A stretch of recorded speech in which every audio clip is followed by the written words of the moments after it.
Little Legends Podcast is a Prediction Esports production. Support us by subscribing to the Prediction Esports Podcast channel on your favorite podcast provider.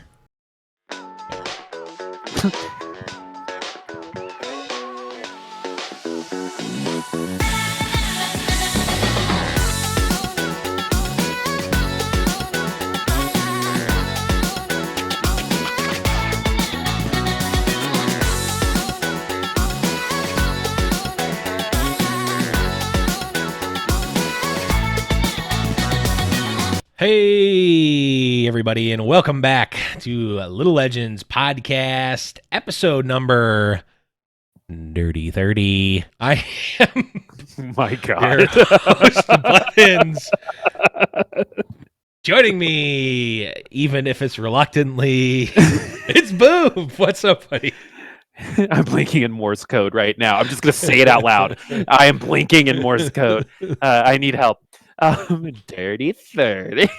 Hey, we're both approaching the Dirty 30, so now our podcast is older than us, so we can be happy about that. That's true. We're catching up, though. Wait. But I can't believe it's been 30 episodes, man. I know.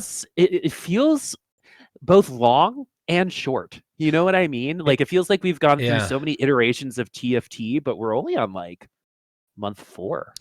Yeah, Wait, no, we're on way more. 5, 6. We're past 6. 7. It's definitely past 6. 2 whole hands. But yeah, it is kind of weird because if you think about it, like this is the set 3 sort of introduction episode, which means that each set is only like 10 episodes long. So it's almost like TFT sets are perfectly set up for seasons of Little Legends Podcast, and this is season 3, episode 1, the premiere.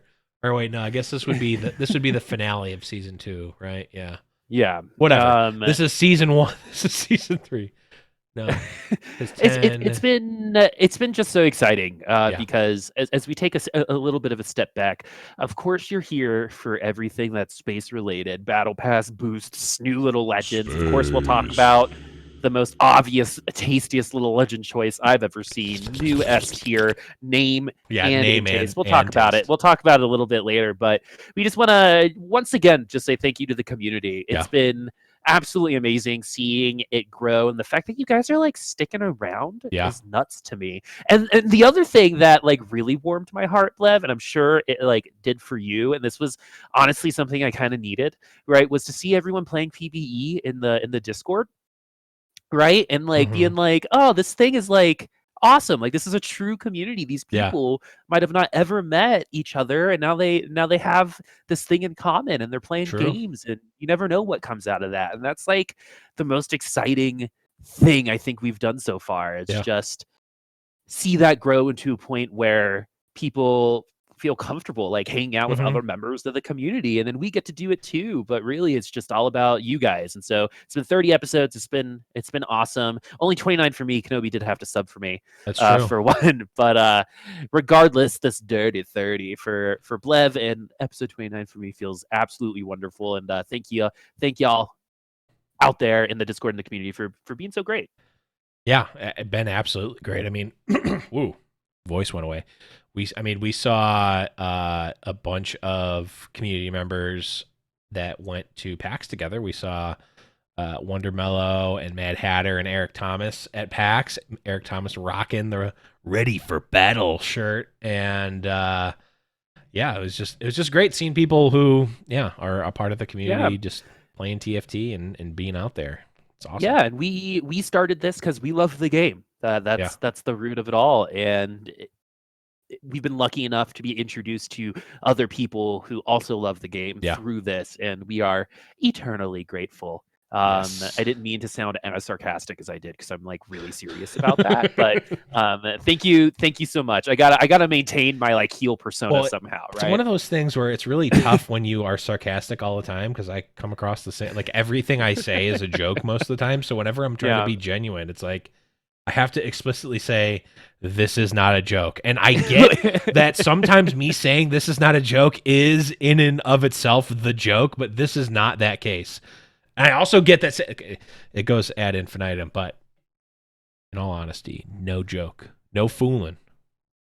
We do love you guys, and we're very happy that you guys are here and are continuing to grow the community. We really appreciate that, and we're coming back together. I know it's been, let's be honest, been a little bit of a lull with Set 2. You know, we've had other things going on in the world and in life and in games, but we come back with a renewed sense of TFT and Set 3, and we'll be talking all about that in just a second. But we need to get to our housekeeping. Of course, guys, you know it. You can see it right down there at the bottom of the screen. We're Prediction Esports Podcast, PREDICTION.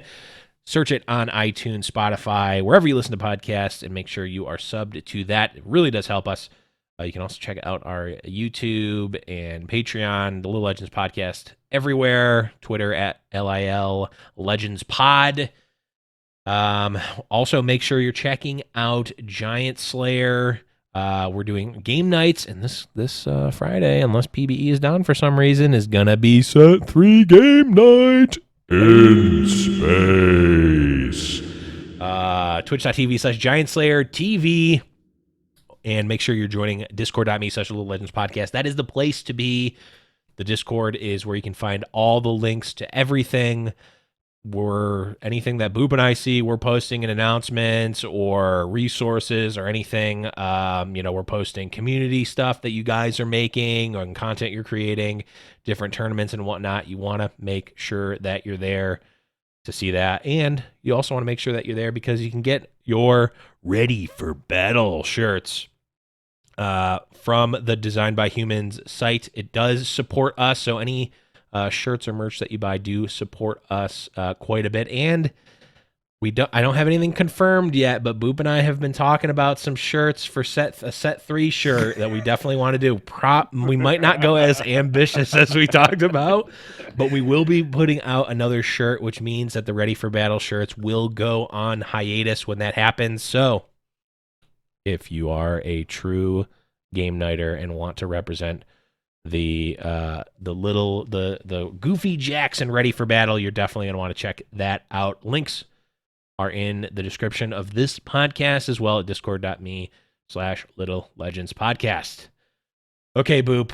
Normally we would talk about our week in TFT, but we have a ton of stuff to talk about. So let's just jump right in to the Set 3 jumping in shenanigans. Okay. The shenanigans. I channeled a little bit of Jack Black there. Jablinski games. If we just record intros to all of these segments, hopefully maybe it'll get it out of your system. It before won't. Just so you know. Okay. I wanted to bring it out there, but anyway, space. It's so cool, right? Everything looks so great. Wait. Spit. Space. There we go. Sorry. Okay. And I just did that bit with myself because obviously I could turn it on when I wanted to. It just didn't work the first time. And the aesthetic of it looks really cool. Yes. There's more battle passes. There's more stuff to get. Do we want to talk about the battle pass stuff first? Yeah, let's go from least impactful. I mean, I didn't want to put it like that because I think this stuff's still cool, but yes, exactly that. All right. Well, I think what we should do first, though, is kind of talk about what their approach was for this set. Yes. In terms of guiding principles for design. And it's so great to do this and to see this in terms of a large company, because it might feel like most large companies do this, but everyone hates talking about it for some reason, right? And for everyone to agree on what your 3 principles is can take a really long time. And so the fact that they spent the time to identify and analyze what they wanted and went with that going into the next set, just so some really good just design principle, and that's really cool. So let's start our approach. So this is their approach for design of Set 3. These are the ground rules that they set for themselves. I think this is for content. This is for the content around Set 3. Never pay for power or gameplay advantages.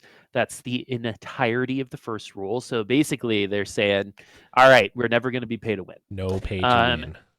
Have fun and engaging cosmetics no matter how much you spend. We believe all players should be able to experience the fun in customizing their TFT experience, whether you want to collect it all or just play to earn. That's really cool. And then the third one is great content that allows you to express yourself and say what you want to say. We know that some of you want to show off that 3-star Sugarcone Fury horn or impress everyone with your collection of little legends, Blev. Others want to flex on all the people in your lobby with ranked swag, or maybe you want to match that green arena with that green Fae hush tail. Our hope is that each of you will find something to get excited about. And I think this was just kind of like eventually there's just going to be enough customizable things to where almost every board you see is going to be unique to that person. And it's interesting to me that that was something that they were going for, because if I was kind of like laying out my top priorities, that might have not been up there. But customization in terms of content is so important, and it's cool that they're giving everyone the unique ability to affect the cosmetics in their own personal style and way, and that's awesome. So what do you think about their approach for cosmetics? I think it is, at least in 2020 terms, pretty standard. I mean, I think we're like the only games that we see nowadays that are really like egregiously pay to win are like mobile games, where it's like, oh, you can just pay $60 and get the upgrades now. Like, that's just the model for some of those games, and I think that's a big reason why a lot of people don't take why people don't take mobile games in general seriously, is because some games do that. Not every game does that, but some games do that, and it kind of so they, very clearly are not doing that, which I think is just the way of gaming now. We're not, sort of gone are the days of and the ways of packs, and even gone are maybe not gone, but sort of phasing out are the days of like how League of Legends proper is, where it's like you technically not pay to win, but also you can spend $100 and get a bunch of champions right now.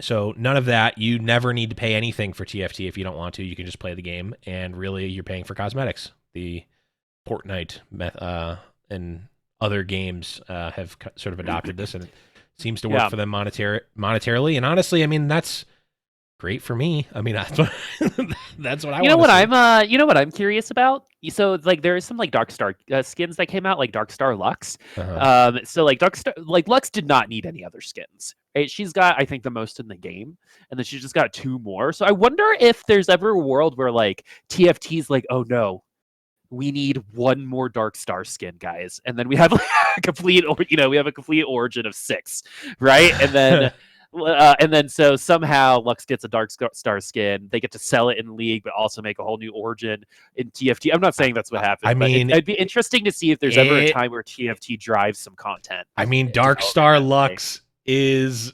in this set and is one of the 6. Yep. So I know. Maybe. I wonder, chicken or the egg? What came first? Right. The skin, or was it like the TFT already do the Dark Star thing, and then where this was the skin team kind of like, oh, Dark Star Lux sounds cool because the skin looks awesome. Yeah. Right. And like, unfortunately for Lux, her like theme and archetype is just perfect to skin over, and so it's easy to make really cool skins for her. Yeah. And they knocked it out of the park with this one too. But I'd be interested to see in the future if like little legends show up in more places in League of Legends, or like how they integrate kind of like more stuff that you buy in TFT that give you Easter eggy type things on League, right? Kind of like if you win the Clash trophy, it shows up on your map. Right, and everyone can see it. It'd be cool if you could like maybe see your little legends living on Runeterra or something. Oh, that would be sweet. And I don't need to see everyone's little legends, but I'd like to see mine. Kind of like living their regular lives. I added Mort on our Discord. He didn't respond, so I'm assuming they're working on it. Yeah, assuming that it's actually in development and can't leak it, since we yeah. Like, and then $10 for our little legends, I would pay thousands of dollars for. Yeah, I mean, that's what I do. Anytime we contact Mort directly on the Discord and he doesn't respond, we just assume that it's already in development and he can't leak it, which we appreciate. We don't want any leaks. We just want to. Yeah. We're just trying to be professionals here. But again, going back to the cosmetics, I think it's cool. I'm glad that there's a paid battle pass. It's $13.50, so it's as much as a skin. But you're getting a ton of stuff, and so I think it's totally worth it. I'm not going to say it out loud, but I'd probably pay X amount of money. That's not that number. That potentially could be higher, and still buy it. I mean, I will basically pay an amount of money, like that is the correct ratio of amount of stuff they put in it. Like, I'll pay more for more stuff. I'll pay less for less stuff. Stuff is worth $50. Right. I love battle passes. I think, I mean, it might be that my mind has been warped by how, the psychology behind it, and I'm accepting that entirely. Like, I love battle passes. I love having something. Just give me the stupid carrot. I am a, brainless, mindless, game-playing drone that wants to see numbers go up, and I want to get things. That's fine. I've accepted that fate. So just give us stuff. Shut up and take my money.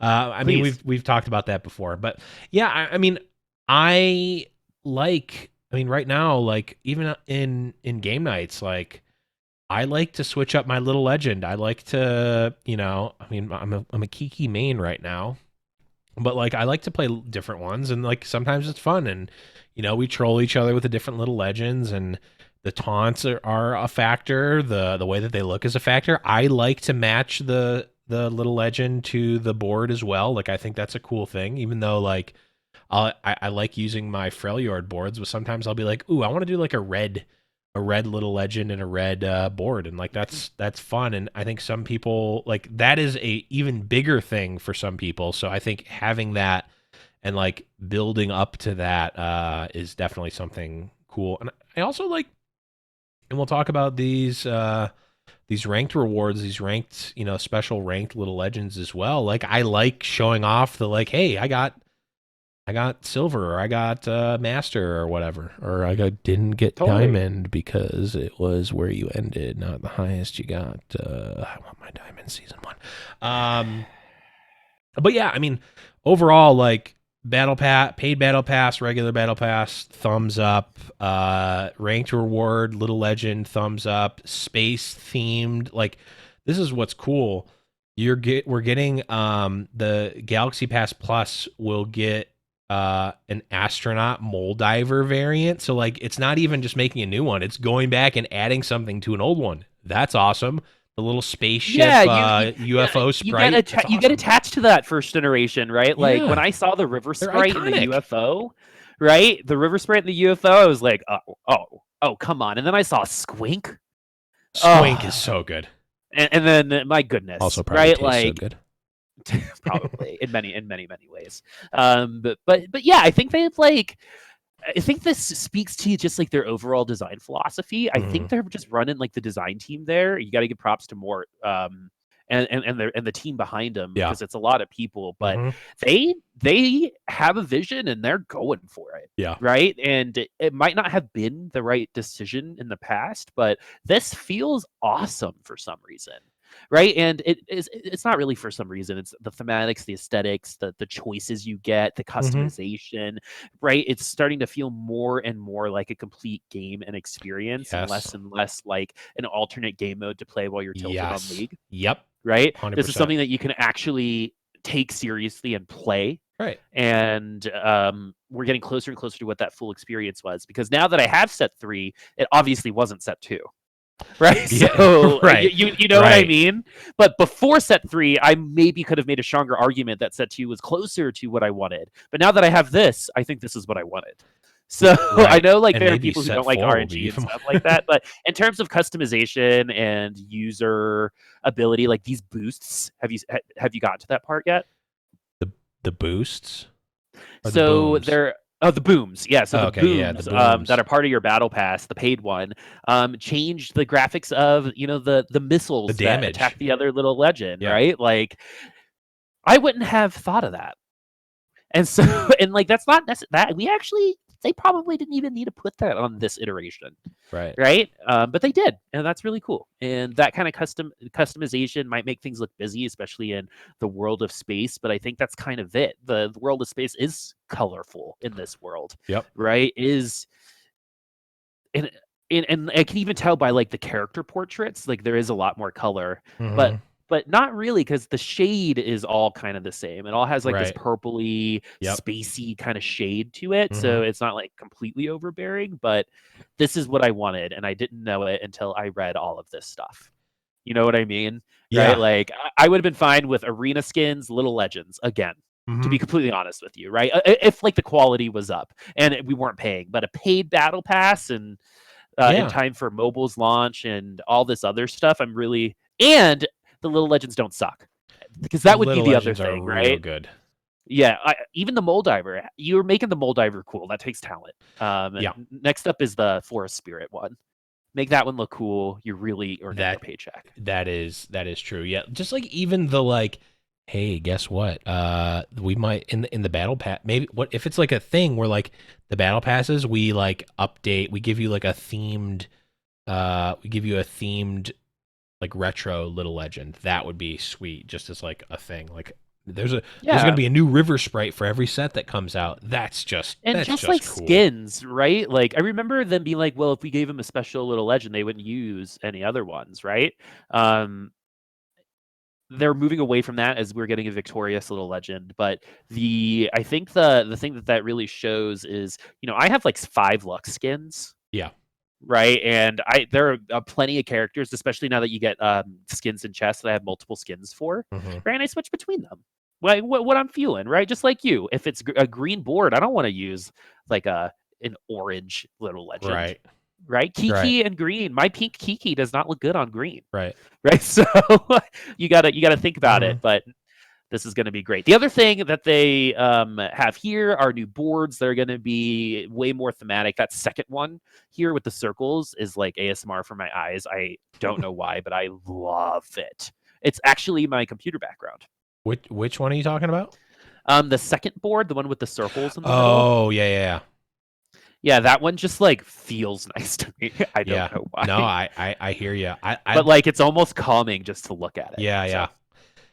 I don't get that same feeling, but I know exactly the feeling that you're talking about. I like the concept art for like the crashed spaceship one. Art. It's like it's something that like you said, like did we need boom animation or like sprites for that? No, we didn't need it. But like we don't need a lot of things, right? They could have just made like TFT, if you think about it, TFT could just be a spreadsheet. Literally like you put your numbers in and then you don't even have a timer. The number just generates a +5, -5. Like that is, in essence, that's what TFT is. Like at its core, it's you're putting different inputs in, your opponent's putting inputs in, and then a essentially random number generator. Maybe not random number generator is not the right, but it compares those inputs and it outputs a value of you win, your opponent takes damage, or you lose, you take damage. So you don't need any of these other things, but like obviously it's what's on top of that makes us love the game.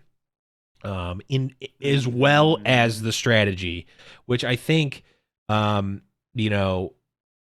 we're going to get some more info on the system changes and whatnot, but it feels like set 1 to set 2, big jump in terms of, hey, balance.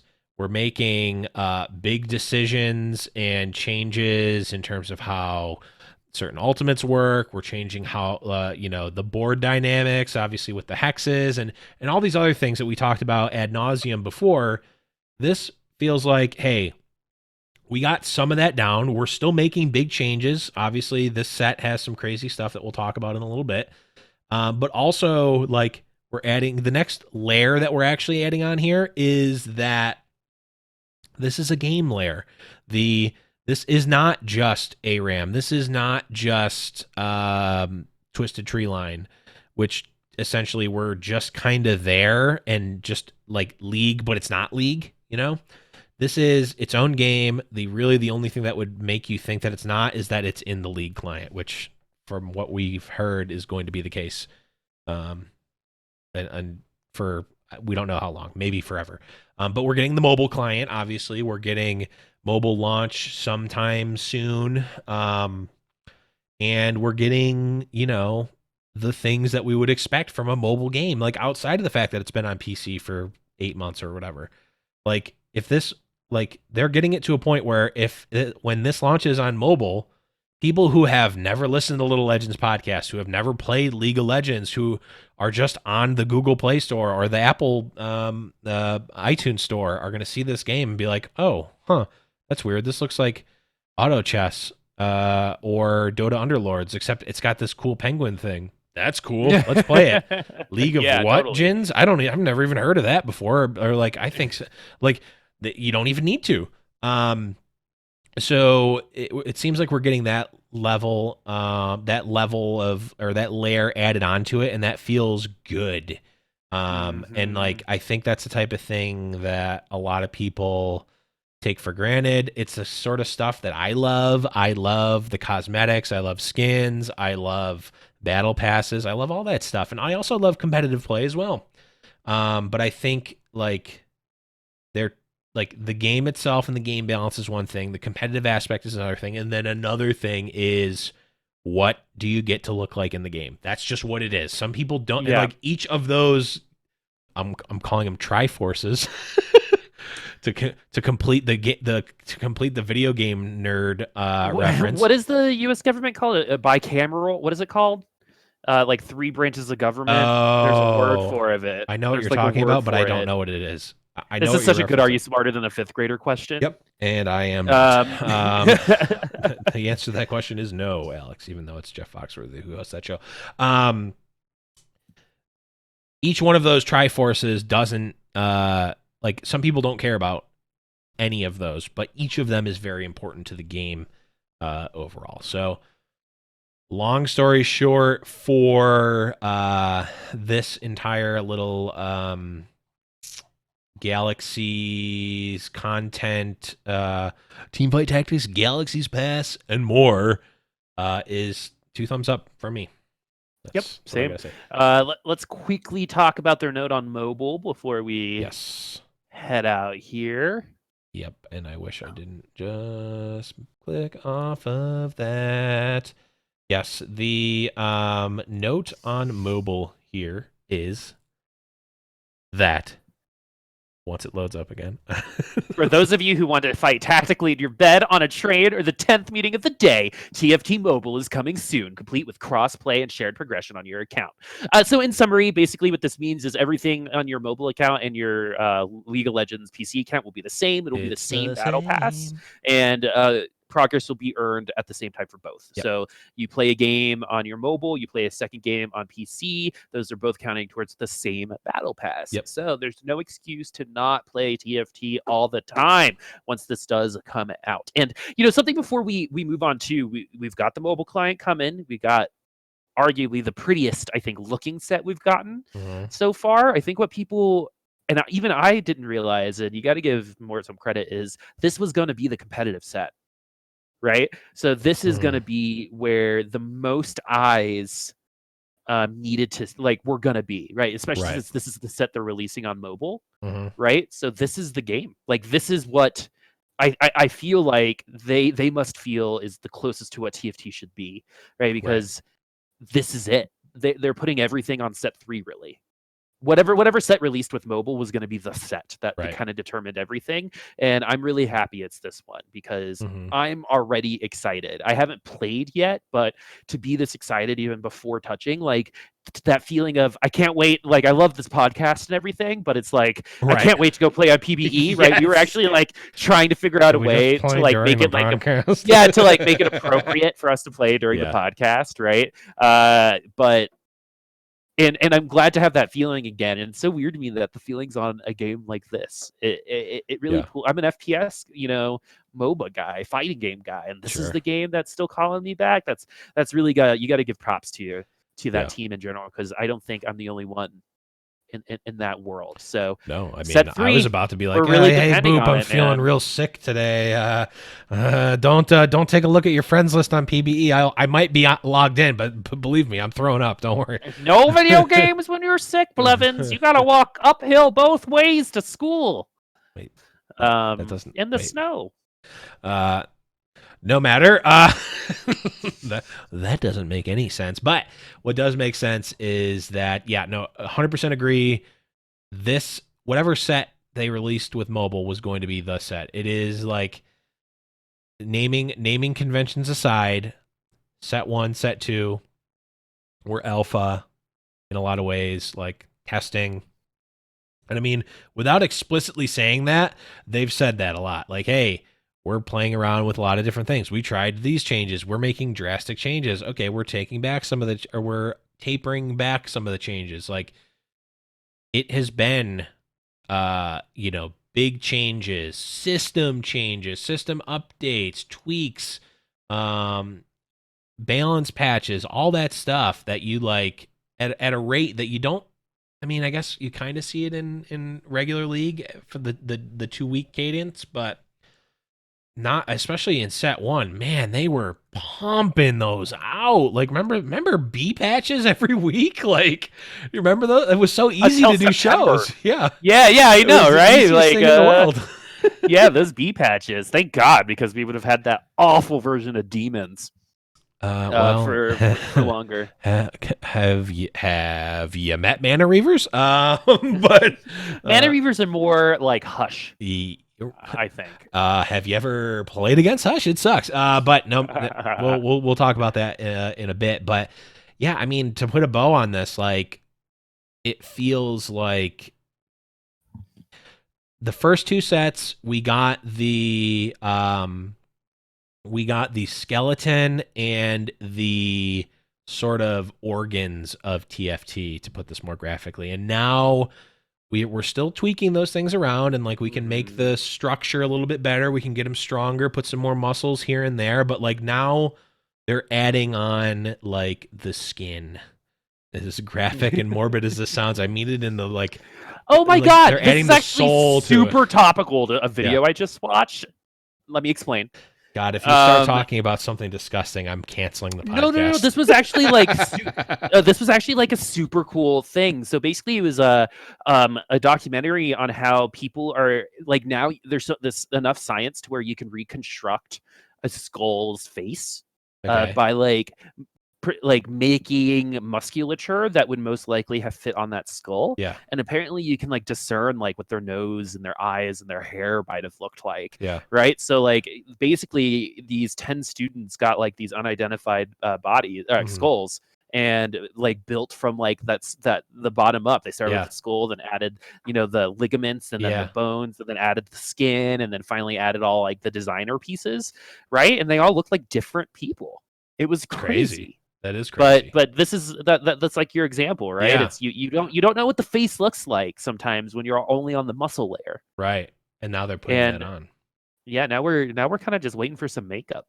Let's turn it pretty. And it already is pretty, but like that was my metaphor for polish. Yeah. Well, I mean, it's almost like we kind of to expand this metaphor even more, make it way more complicated. It's like when we're in set 1, we see this and it's like, oh man, we've never seen a skeleton before. Like, this is awesome. This skeleton thing, this is like my best friend. Like, you know what I'm saying? Like, you've never seen a skeleton before. It's like, this thing looks like me. Like, this is my best friend. This is great. And then we get set 2 and they add like this muscle structure, and it's like, holy crap. The skeleton looked nothing like me. Like, this is what a real human looks like. This is my best friend with the muscles. And now we're starting to add the skin, and it's like, oh my God, I thought that weird flesh golem monstrosity. Okay, I'm over exaggerating for comedic effect, but like I thought that thing was no. This is what real beauty is. And then when set 4 comes out, we're going to be like, oh my God, this hideous monster was living with me this whole time, when really I could have had this beautiful specimen of a creature. I mean, maybe that's not how it's going to be, but you get what I'm saying. Also, I just wanted to go down that line. But Good. Long story short, we're Mort is finally adding skin to TFT. That is adding skin to TFT has got to be our, our episode title. But we still have a lot to talk about, and we will be talking about all of that stuff, including set 3 stuff after the break. We'll talk to you in just a bit. Hey everyone, if you haven't already, make sure you're going to the Discord, discord.me/Little Legends Podcast. It is the place to be for all of the links, all of the announcements, tournaments, everything that we're involved with is going to be at discord.me/Little Legends Podcast. Take this time right now, and I'm delaying this on purpose. Go to discord.me/Little Legends Podcast and join the Discord today. You're not going to regret it. Welcome back, everyone. Hope you enjoyed the break. We're back, and we're going to be talking about all of the origins and classes for the units in set 3. We're not going to go in depth into every single unit like we did on the set 2 Super Show Extravaganza, because we want to go play the game and not be here for another 4 hours. And we're also going to have 4 months to talk about these units, and also you can go read them on your own. You don't need us to read them to you unless you do. If you do need me to specifically read something for you, shoot me a message on Discord. But you won't be able to find me because you can't read. Always hustling. Always getting them. And so I think what we're going to do here is kind of read the origin, tell you guys who is in the origin, and then just what we think is cool about it. If we think it's good or bad. Remember, we have not, the only thing we know of anything right now is what Adept says about Celestial. So if he's wrong, he ends up being wrong. It's on the podcast. But we have not gotten to interact with these outside of just what we heard and our own process. So that's kind of what we're working on. So we'll just kind of feel like, is it going to be good? Is it going to be bad? It might fall under Pantheon where we were way off base, or it might be correct. All those times we said Blade Masters would still be meta. Right. So if you hear us say something that you know is factually incorrect, know it is merely our ignorance on it, not us saying something that's wrong. I mean that literally. It is us not actually knowing. We're going off of what it says. This is fresh. It is all fresh. I literally didn't even read all of I don't even know what all of the champions do, which is kind of cool. In a cool spot. Okay. Thresh has probably one of the coolest moves ever. Anyway, let's start. You ready to go? Yeah. Hold on. I want to start because I want to do Dark Star because I want to do the stupid voice. So I'm gonna start if we alternate every other. What voice are you gonna use for this one? Can you do ASMR girl? Yeah. One of those AS. Yeah. Celestial. All allies heal based on damage. Celestial units deal. At 2, 12% of damage dealt. At 4, 30% of damage dealt. And at 6 Celestial, 55% of damage dealt. Sorry, I was weirded out by that, but continue.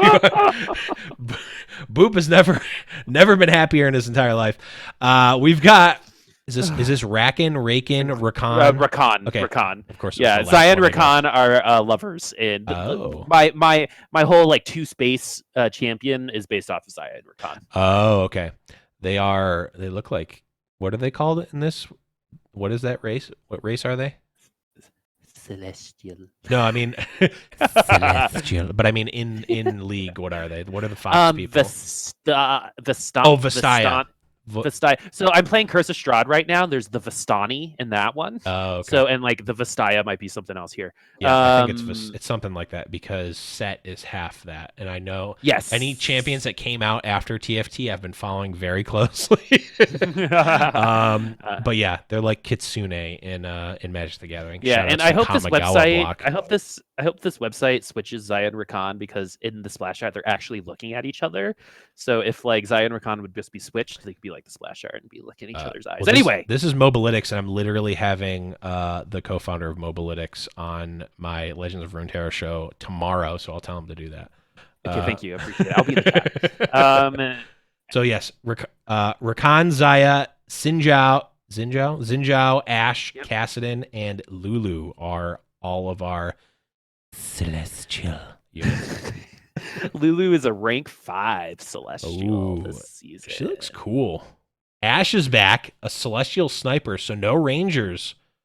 No rangers there's here? kind of like snipers are like kind of like long distance. Like think like sniper from Underlords. I think is closer to what they are. We'll talk about what that and class why don't we is. highlight like one hero that kind of like jumps out in terms of it either coming back. So I want to highlight for this one the 5-cost Lulu. Let's take a look at Lulu. So it is a mass polymorph. Lulu polymorphs the nearest enemies for 4 seconds, rendering them unable to attack or cast and causing them to hop around aimlessly. Polymorphed enemies take additional damage. Wow. 5 cost. Wow. And so I think like that's why the celestial trait on her is not necessarily that great, because like you would think that they would do enough damage, but none of these are spellcasters, so it's more like DPS, I guess. And so it's over. It's not a lot at once. Like if these guys were sorcerers, it would be a lot more. But because of the style of characters, I'm assuming they are. That's probably why. They're like, I mean, celestial in and of itself is like a support class, right? Because it's healing everyone. And Lulu is a celestial mystic, and we already know what mystic does, so she's really just providing defensive. But like, man, polymorph is almost always good. When has polymorph not been like broken and like the thing that it's in? I don't think it was broken in actual Dota auto chess, because it was a low cost unit that was it? It was Shadow Shaman. Shaman. It was, but it was still a trait good. that did it. Right, it was a trait that did it. It wasn't a repeatable Tournament thing. It was a frog, and it was still good. Well, no, his ability, right? His ability was that too. It was the trait that did that, but it was also his ability that did it, if I remember correctly. It doesn't matter. I think it doesn't matter. It doesn't matter. But I mean, she is 75 150, so definitely probably only going to get it off once. And 150 is a big mana pool, but I mean, putting Spear Shojin still exists. 0.85 attack speed is actually not too bad for that, but she's a 5 cost. Yeah, that's an interesting one. I'm gonna try not to like analyze all these things super in depth, because it's the first time I've seen it. Yeah, well, the other really cool thing is actually a lot of at least 2 of the 5 costs are support oriented. So I went like that's really cool, because it's not like a Mumu with like this big ult, right? Same thing with, it's closer to like a Taric than an Amumu or old school Pantheon. Or anyway, Kaisa, where it's like, oh, here's your carry now, or Master Yi or whoever. It's like, well, throw away the carry you've been using 80% of the game because you got the better one now. Any other thoughts on Celestial? Celestial. I think they're super interesting. No, I've got nothing else. I just wanted to continue that. Next up, we talked about Cybernetic on our last show, so we can kind of just summarize it. Cybernetics with an item gain bonus attack damage and health. The 3 is 30 attack damage and 300 health. 6 is 75 attack damage and 750 health. The units are Fiora, Leona, Lucian, Vi, Irelia, and Echo. And so the interesting thing here, right, and this is a kind of another theme in this set, is not all of like the cybernetics necessarily benefit from everything from that trait. Right. So Fiora is going to get durability from 300 health, but is that really what you're wanting? Right. And so like you'll see that in another one there is like some sorcerers in a trait that, or origin or class, that gives them more armor or something like that. So it's not just all the brawlers are tanks. Right. And so not all the cybernetics are, because they could have done an all cybernetic DPS thing, right? Cybernetics could have been assassins, but they chose to put Leona in there and Irelia and Vi, who are all on like the tankier side in the regular game. So I'm assuming that would be the case here. And I'm just cool they're doing stuff with like, yeah, it's just cool that items are a thing. So Blev, you choose this. Who are we highlighting this time? I mean, you gotta take the 5 cost, right? Echo. Okay, let's look at it. Let's take a look at Echo. Load up Mobilytics. Yes, Echo. His ability is Chrono Break. Echo shatters the timeline, freezing all units in time before attacking each enemy with bonus magic damage and applying on-hit effects. I mean, that also sounds pretty good. A 50/150 mana pool, which means it's harder for him to cast the first time and still has the same mana pool as Lulu, which makes me think this might be broken. 0.9 attack speed. Yeah, I mean, and attacks shatters the timeline, freezing all units in time before attacking each enemy. So it looks like it freezes everyone on the map, including your own units, and then he attacks the enemies with bonus magic damage. I don't know about the own units, but I mean, the way it's worded, it makes me think it would. So the way that this move works in regular League, Uh-huh. oh yeah, it's all units. So I think you're right. The way that it works is he throws a thing and it's delayed, and then he goes into this circle, and if he's in that circle, everyone around him gets stunned. So that's what Okay. it doesn't affect allies, but this one looks like it does, and I'm glad they're willing to move into that, right? Yeah. Just to move away from the regular game, because you're already stacking items that don't work on these, so there's no use to maintain. And I mean, like that kind of through line. Cho'Gath's ultimate is like way bigger in TFT than it was in the yeah, regular exactly. game. So, I mean, for balance reasons, I think if this just, I mean, if you think if it just automatically stunned the whole enemy team while your team didn't stun, that's crazy. That is super crazy because it's never a skill shot. I'm ready for the voice, Blev. All right, we're moving on to Dark Stars. Let me turn down this reverb a little bit. There we go. When a Dark Star dies, it gives increased damage and previous stacks of this effect to the nearest allied Dark Star. 3 is in 30% increased damage, and 6 is 50% increased damage. Okay. And what's that? The sound of hundreds of people unsubscribing. We've got Jarvan 4. Is that his name? Jarvan 4? Huh? Jarvan the 4th. Oh, that's his name, Jarvan the 4th. Is that what his name in League is? Yeah. Oh, okay. I didn't know. Never even heard of him before. Jarvan the 4th, Mordekaiser, Karma, Lux, Shaco. I never knew. Shaco. And Jin for the Dark Stars. When a Dark Star unit dies, it gives increased damage and previous stacks of this effect to the nearest ally. So it's almost like light plus shadow, kind of. It's like inverse shadow plus light. So I think this is probably the thing we're seeing most in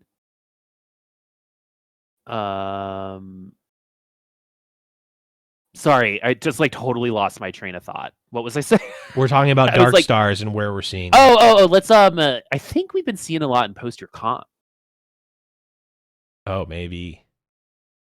Yeah, I mean, it seems like it is one of those vertical comps that's just like, oh, this is Star Guardians. It's regular Star Guardians. It looks like people are doing. Oh, okay. I mean, Dark Star, when a Dark Star dies, it gives increased damage and previous stacks of this effect to the nearest ally. So, it's kind of like light in that when something dies, it pumps up things around it, except it only pumps up the one near it, which is fine. But then you get the last one, which is like the super carry with a ton of damage. So this is interesting. I mean, it feels a lot like if you combined light and shadow in a way, in a way, because it's like shadow gets bonus damage, light triggers off when you die. So that's interesting. Who do we want to look at? Boop. Let's look at Jin. Jin. Actually, no. Let's look at Shaco. I was thinking Shaco, but yeah, we're gonna look at Shaco because this one's really cool because there are a lot of different kinds of units in this. Yeah. Right. You got Jarvan as a protector. We'll talk about that later. But Shaco is like an assassin. Karma is still support. Right. So the damage is being utilized in different kinds of ways. Mm-hmm. And that's something that I really like about these origins. So let's look at Shaco. Yeah. Deceive. Shaco teleports and backstabs his target, critically striking for a percentage of his basic attack damage. Oh, nice. So the recommended items here are like Saracen Brace, Infinity Edge, so like general assassin items. But yeah, working a little bit like Kha'Zix. Yeah, baby Kha'Zix, I think. He's a 3 cost, so again, I'm not we're not super in on like the he has 55 attack damage at level 1, which puts him at exactly 87% of a Kha'Zix level 4, which is like I can't look at it like that because I'm not smart like that. But seems pretty straightforward. We already kind of know what type of unit that is. Infiltrator is kind of like the new assassin. We'll talk about that in a bit. But yeah, interesting. It will be very interesting to see how these ones play out because it seems like with lights, we saw them either be really, really good or not good at all.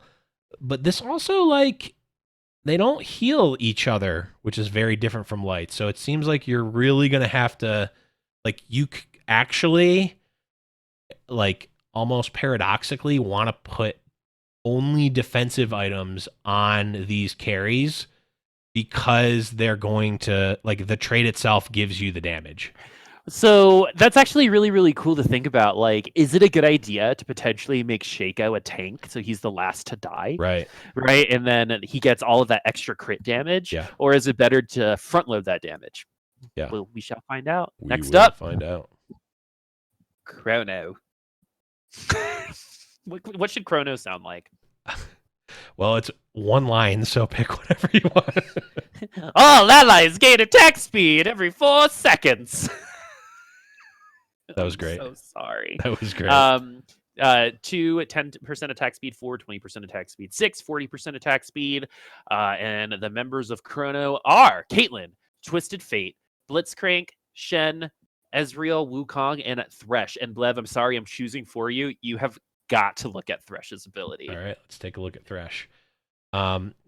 Even before seeing Thresh, I mean, this is this is one of those abilities that are one of these rather origins that just triggers for everyone, and it's a 2 cost. So this is one where, let me see if we can, is there anyone that has 3 traits? No 3 traits, but there are a decent amount of, there's 2 1 costs and 2 2 costs and 1 3 costs. So it'll be interesting to see how easy it is to just splash Chrono. All right. Thresh's ability is Temporal Passage.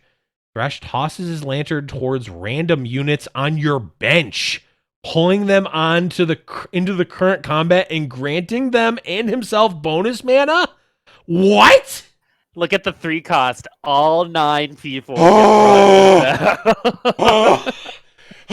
Well, there is your egg bonus right there. If someone can get a 3-star Thresh and pull the entire bench, you're getting an egg from me for that. That is for sure. And me. That's 2 eggs. That's 2 eggs. That's worth 2 eggs because, and not only is it hard to get Thresh, but like by the time you're thinking about 3-starring it, you also have probably no units on your bench anymore. You're just like looking for Thresh. You have no units on your bench, or you have no gold, or you're going to win. It's very hard to do. So yes, if you can, here's the official one. You need to have a 3-star Thresh, and he needs to pull 9 units off of the bench into play. All 9. I won't take 8. I won't take 7. I won't take 1. I want all 9. Yeah. So that is one of the coolest abilities. And his mana is 4,100 because like under normal circumstances, pulling 1 extra unit is good, but it's not gonna be like it kind of has diminishing returns because like what do you have on your bench, right? So I was thinking about this, and I think there is an argument to be made to wipe your bench, and put like one strong unit on your bench that kind of comes in to like finish people off at the end after the ult. Especially since like by the time you're at Thresh, you're probably only looking at doing that kind of stuff anyway. Right. Because I wonder if like there's a Thresh on your bench and Thresh pulls Thresh and then that Thresh pulls someone else. That could be funny. I think what you're going to need to find is the point at which you need to sacrifice units in order to... You need to sacrifice extra units in order to just have effective units. And that point is called the threshold. Get it? Because his name's Thresh, and it's you guys don't get it. Well, and the other thing is he's a mana reaver as well. We'll talk about mana reavers right. Later. So he's also potentially increasing the cost of their next spell at the same time. So it definitely a purely like utility character. But like this is the other thing is his mana is 30, 60, 150. It's not like, and it's like 40, 100, right? For what he's starting with. It's not like that's like a ton. He could conceivably get 2 casts out, especially as a level 2. Yeah. And so you can maybe think about 2 extra units, put tiers on them and stuff. But when is that just like fun and actually then useful? It's always fun. We don't know if it's going to be useful or not. Yeah, I feel like Chrono kind of seems like, maybe you can... Well, let's see. Oh, Vanguard, Blaster, Blade Master, Brawler. Yeah, I mean, this is also sort of kitted out across the board of... We've got a Sniper, which is offensive. Sorcerer is a different offensive. Brawler, defensive. Blade Master, offensive. Blaster, offensive. Vanguard is defensive. And then Mana Reaver is sort of utility. So the Chronos are sort of kitted around, so you can have sort of a robust comp with Chronos all across the board and pair it with some other I don't stuff. really see... I might be wrong, but a 6 Chrono team seems like a little like overkill. Because if you're running, like if you need attack speed, then Ezreal and Caitlyn and Twisted Fate would probably be really good for attack speed with a Blitzcrank. Right? Or Shen. Yeah, I think we're going to most likely see 2 and then maybe sometimes see 4. And I mean, it always seems to end up like, well, maybe not always, but I think that like this will be one that gets tweaked around so that 6 is some... Like, I think we'll at some point see 6 Chrono be at least playable at some point, but I guess we'll have to wait and see. Okay, I didn't plan this one, but I'm so glad I got this one because this is my favorite origin in the entire game ever in any set. Space Pirate. 50% chance to drop gold or items whenever a space pirate lands a killing blow. 2 is 1 gold, and then 4 is a 50% chance to get 1 gold, and then a 10% chance to drop an item. You can get an extra item. Okay. Are you kidding me? Don't get too excited. I'm very excited. All right, because I think this is probably one of the hardest things to achieve in all of TFT. Yeah, and I'm going to force it every single time. Because all 4 of the classes are different. Yeah, I don't care. Okay, cool. I mean, if you're starting out, if you're just getting a bunch of free items, then who cares, right? Yeah. And then you just sell all your pirates and find something good, just like old pirates. Are you trying to tell me that I'm going to sell a space pirate gangplank? Come on. I'm not doing that. Let's see what Mr. Gangplank easily does. My favorite unit in the entire game. Gangplank calls down a large orbital strike around his target, dealing magic damage to all enemies in that area for 2 seconds. So that's his ultimate from regular League of Legends. Cool. Yep. I mean, it's not anything too special, but I mean, come on. Oh, man. You put Morello's on that? Ooh. Yup. That sounds good. All right. Also has an attack speed of 1, which is real good. He's also 5 cost, so... Yeah. So I'm actually thinking we're on track for like a 3-hour podcast. A little bit. Do you want to do like maybe like a second thing Thursday, or maybe save classes for like a 1 week into it type of thing. Yeah, how we can do talked that. about origins, and then we'll talk about classes. We'll talk about classes after we've gotten a chance to play too. Yeah, we'll do origins this episode because those are a lot more like specific anyway. Yeah. Right, and I think origins are a little bit more beefy, and this way we can get a little bit deeper on these. Also, we let's be honest, we just want to play the game. So, so the next ones are Mech Pilot, Rebel, Stargate, and Valkyrie Void. We'll see you guys next time. Okay. Mech Pilot is next. Yeah, we talked a little bit about Mech Pilot before too. Yeah, and just to finish off about Space Pirate, I think it's going to work and function a lot like Set 1's Pirates, where something you use if you can hit 4 early. I don't know, with Gangplank being a 5 cost, yeah, you're can't really going hit to be 4 early. That's the problem. Yeah, you're going to really need to commit to Pirates and whatever blunder you're going to have to make with them. But special items exist for a reason, and Pirates definitely could. I don't think Space Pirate is not one of those items. Well, no, what I'm saying is the Space Pirates can be turned into something else. Yes, you're right. Right? So, like, let's see here. Blaster, Mana Reaver, Vanguard, Demolitionist. So I'm sure someone else can be turned into a Vanguard. And then that way you have at least something to, like, kind of like Druids. It's like the same thing, right? Yeah. Because of Nico, you can go into mages if she gets turned into a mage because of LeBlanc. So I think it might work very similarly to how you egg roll. And Gangplank seems like he is just good in general. He seems like a good unit. Anyone with like AoE like that can apply on hit, like that can apply Morello's is huge for your team. Yeah.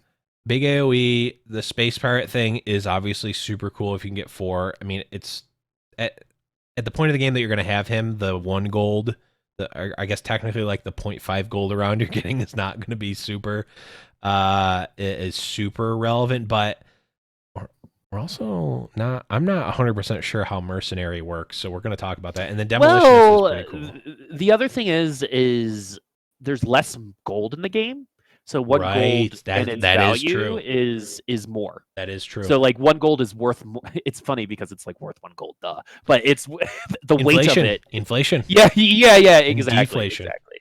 Okay, let's do Mech Pilots. I'm sure everyone knows about this one already, and part of me thinks it's gonna suck. I don't know why, or it's going to be overpowered. At the start of the combat, 3 random mech pilots are merged into a super mech until it dies. You have to have all 3. The 3 are Annie, which is a 2 cost, Rumble, and Fizz. So no 5 cost here. Which is nice for it. You get to choose, though. Which one are we going to be looking at? Oh, let's look at Rumble. I love Rumble. Rumble torches his enemies, dealing magic damage in a cone over 3 seconds and reducing healing on them by 80%. Oh, wow. So he applies Morello, which is nice. Yeah, so I'm assuming that the mechs will also get that bonus too. So the way the mech works is they combine into the mech, and the mech gets stats based on their stats. Yeah. And it gets 3 items based on the items that they have. So you don't really want to put more than 3 items across the 3 of them, because you're just going to lose out on an item. I mean, you could.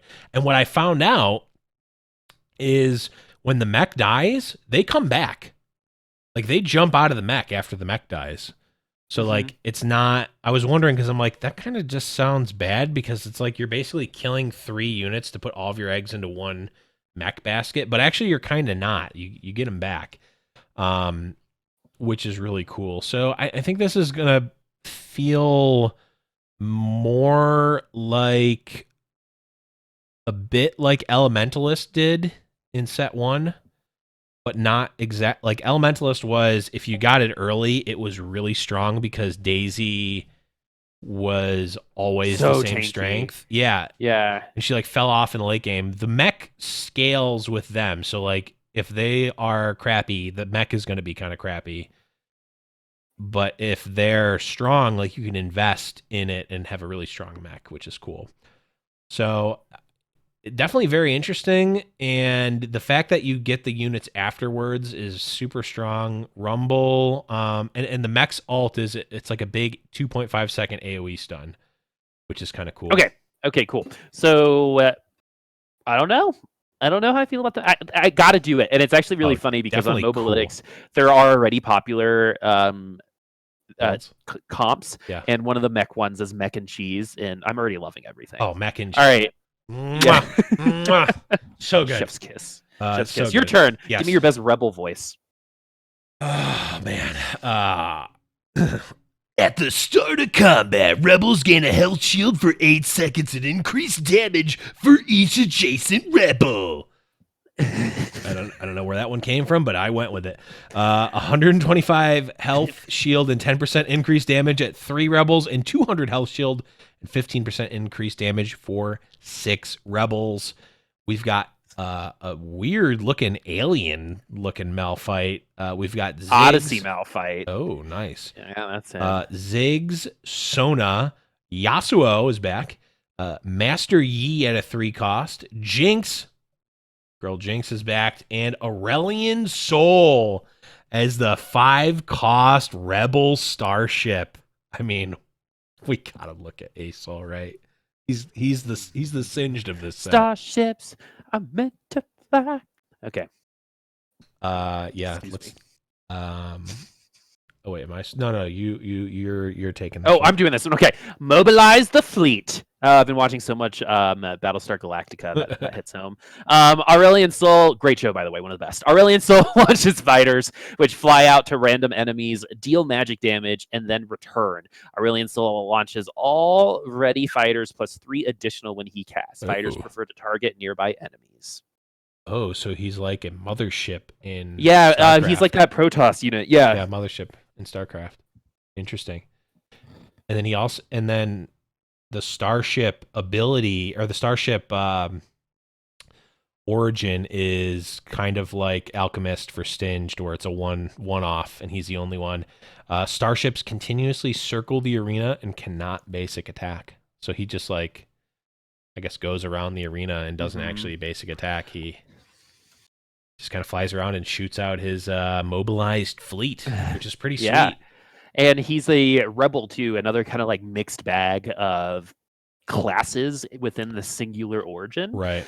And it's kind of doing what Locket did. So they have to be adjacent to each other. Yeah. So at the start, combat rebels get a health shield for 8 seconds and increased damage for each adjacent rebel. Yeah. So I'm assuming that those items aren't in the game anymore, which is cool. I didn't like, those kinds of like, you build this item, you get this thing.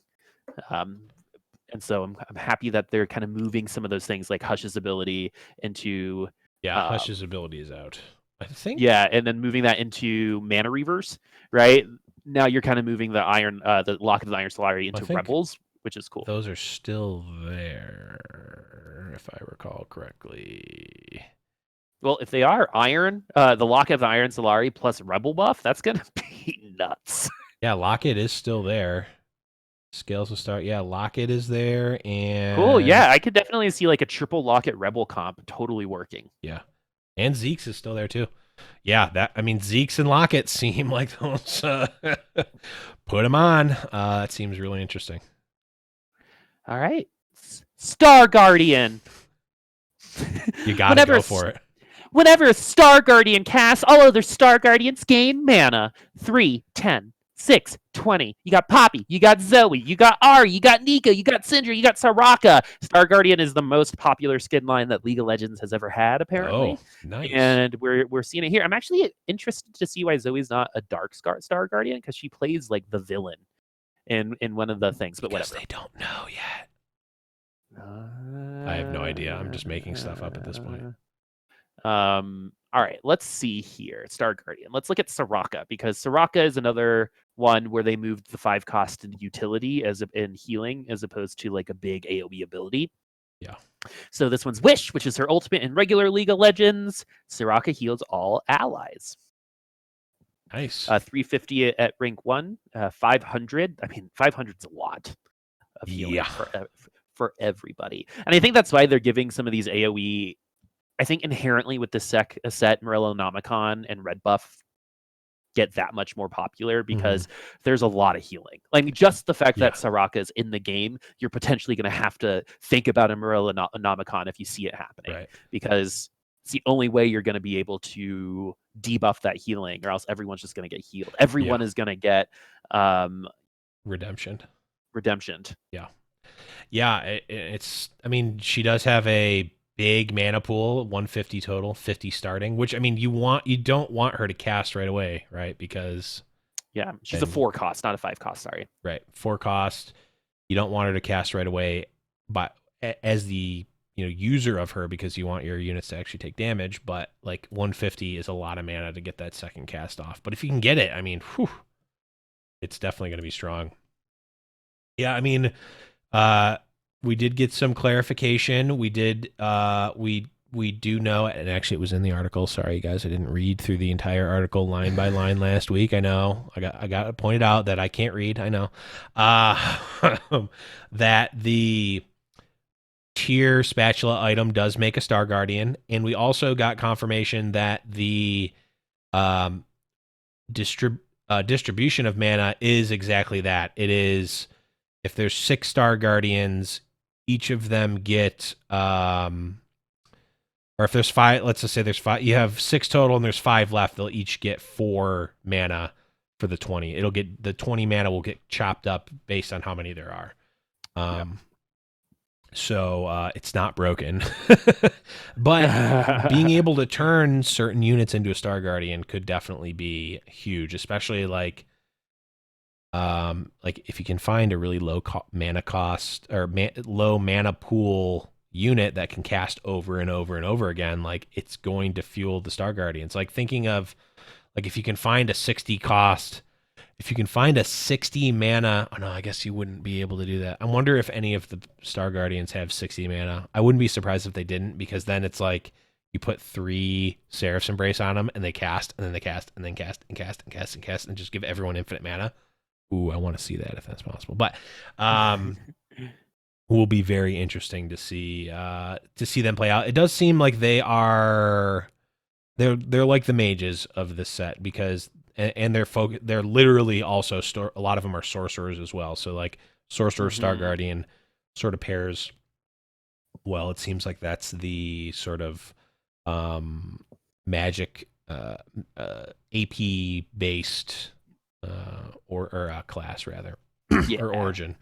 You got to give that, like, there's like 3 kind of like, you got to give them like in Hearthstone, right? There's got to be a control warrior deck, right? Right? Like, or I mean, control priest, I think would be better.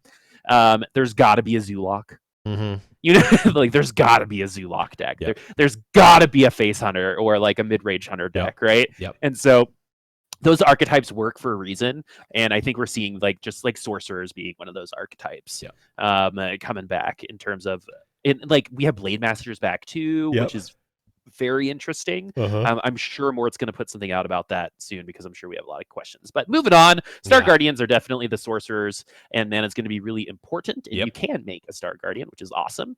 Valkyrie is going to be next. Valkyrie.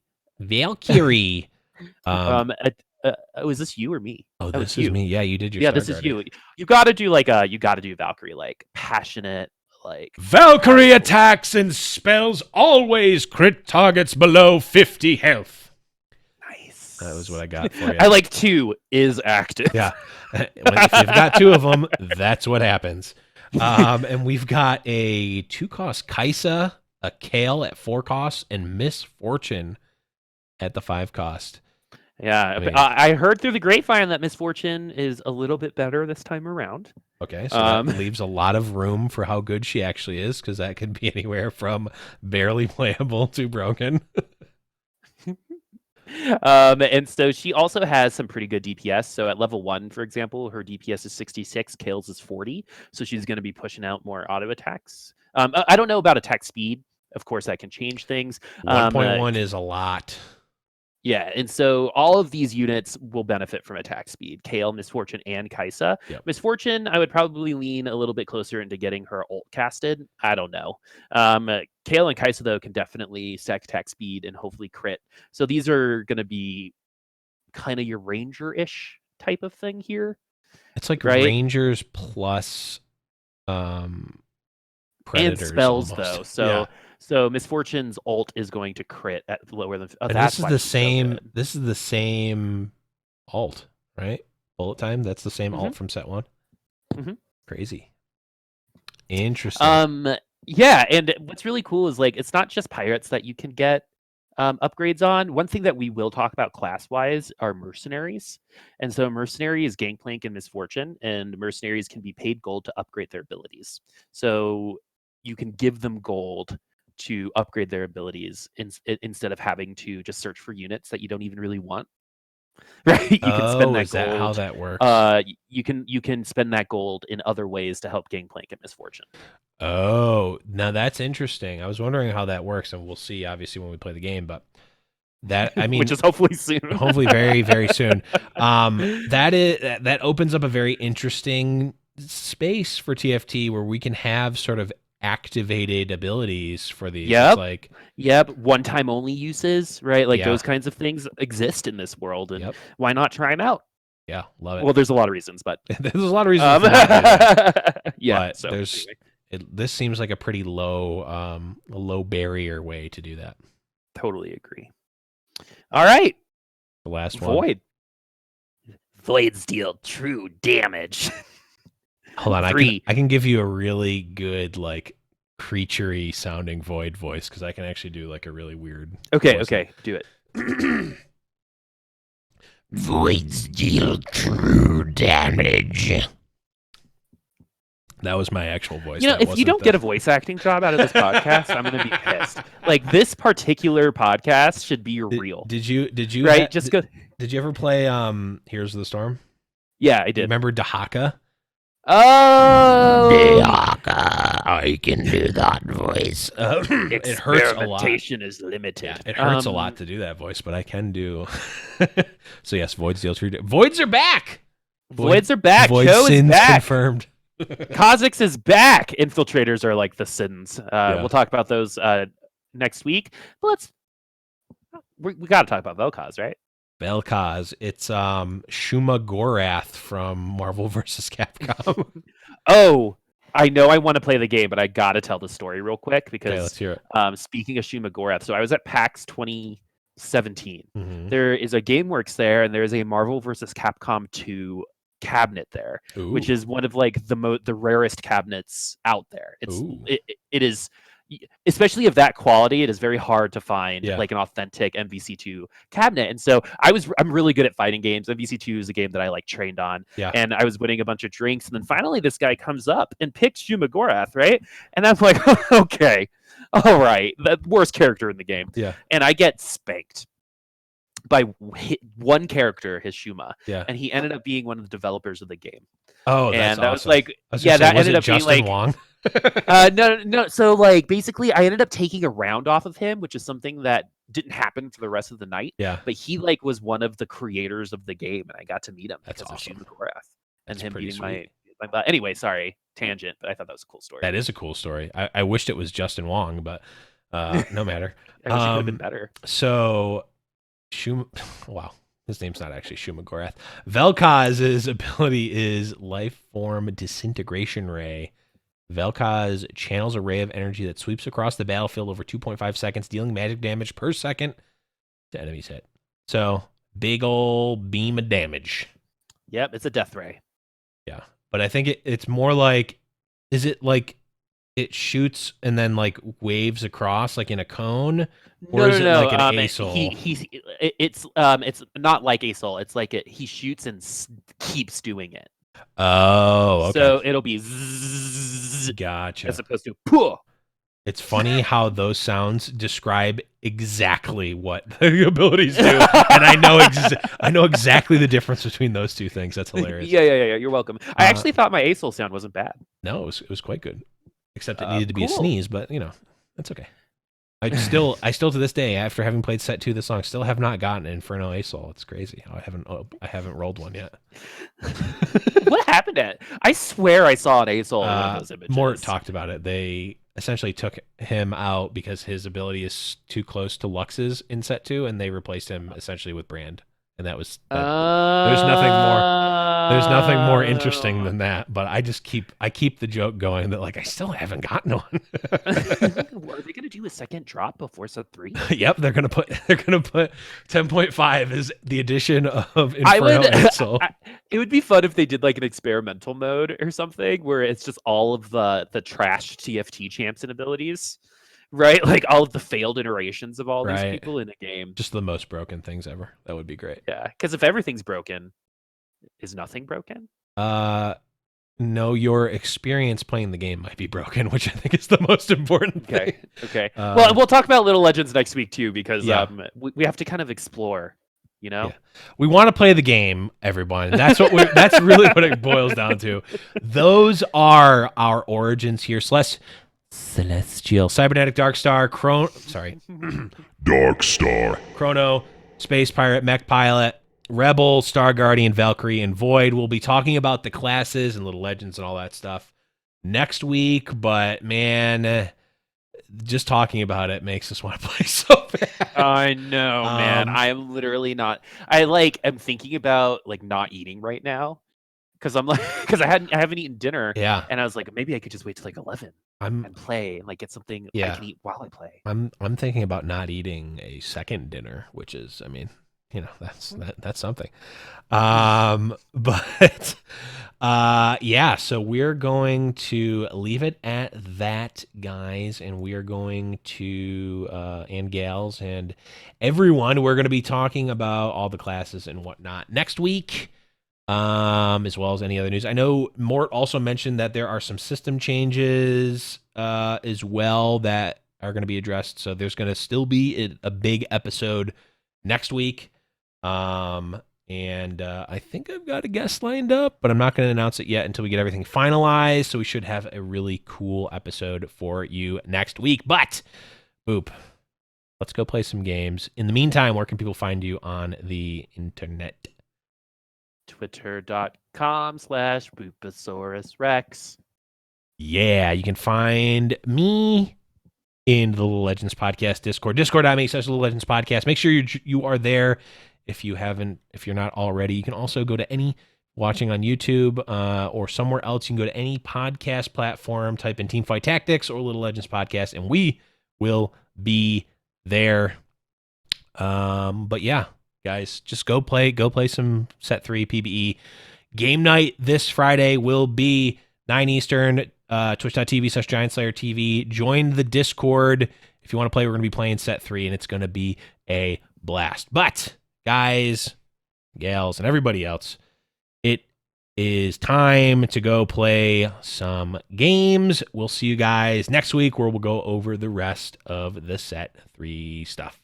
See ya!